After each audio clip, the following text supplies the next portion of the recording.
ዲጂታል ደረሰኝ ፕሮቫይድ የሚያደርገው አገልግሎት ደግሞ ቢዝነስ ቱ ገቨርንመንት ወይም ደግሞ ከድርጅት ወደ መንግስት የሚደረግ ሽያጭ ደረሰኝ መቁረጥ ነው ማለት ነው።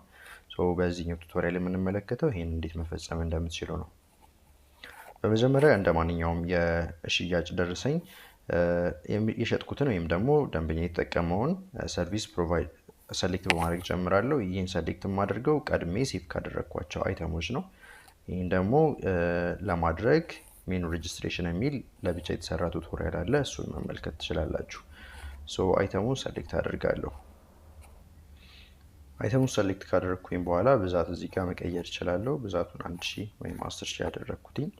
ይህን ካደረግኩ በኋላ ዩኒት ፕራይሱን ራሱ ሞልቶልኛል። ሴቭ ካደረግኩበት አይተሙ ዲስካውንት እና ኤክሳይዝ ታክስ የተመዘገበለት ስላልሆነ 00% ይላል። ይህን ካደረግኩ በኋላ አድ ላይን ቱ ኪ ብለዋለሁ። ታች ጋር መጥቼ ቀጣይ የምሞላው የገዢው ወይም የደንበኛዬን መረጃ ነው ማለት ነው።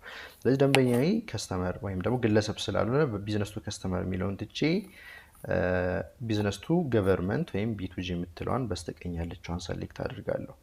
ቀጣይ የማደርገው ምንድነው እሱ የገዢውን ቲን ነምበር ማስገባት ነው። ስለዚህ ቲን ነምበሬን በዚህ መንገድ ከሞላው በኋላ ሰርች የምትለዋን ነካታለሁ። የገዢውን ስም ይሞላልኛል። ቀጣይ የማደርገው የገዢውን አይዲ ነምበር መሙላት ግዴታዬ ነው።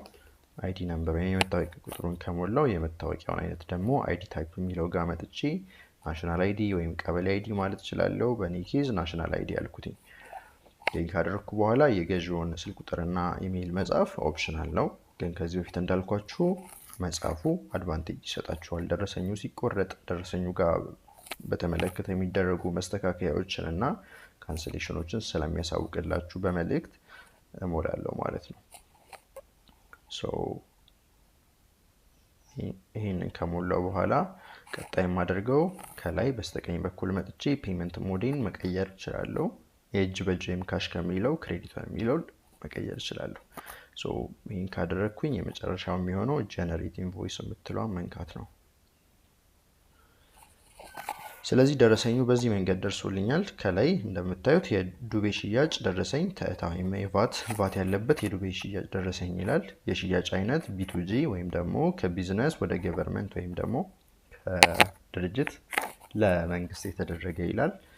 የገዥና የሻጭ መረጃዎች እዚህ ጋር ይቀመጣሉ። በስተግራ በኩል የሻጩ የድርጅት ስም፣ በስተቀኝ በኩል ደግሞ የገዢው መረጃዎች ተቀምጠዋል። ከታች እንደምታዩት የእቃው ዝርዝር፣ የእቃው ዋጋና የታክስ ካልኩሌሽኖች አሉ።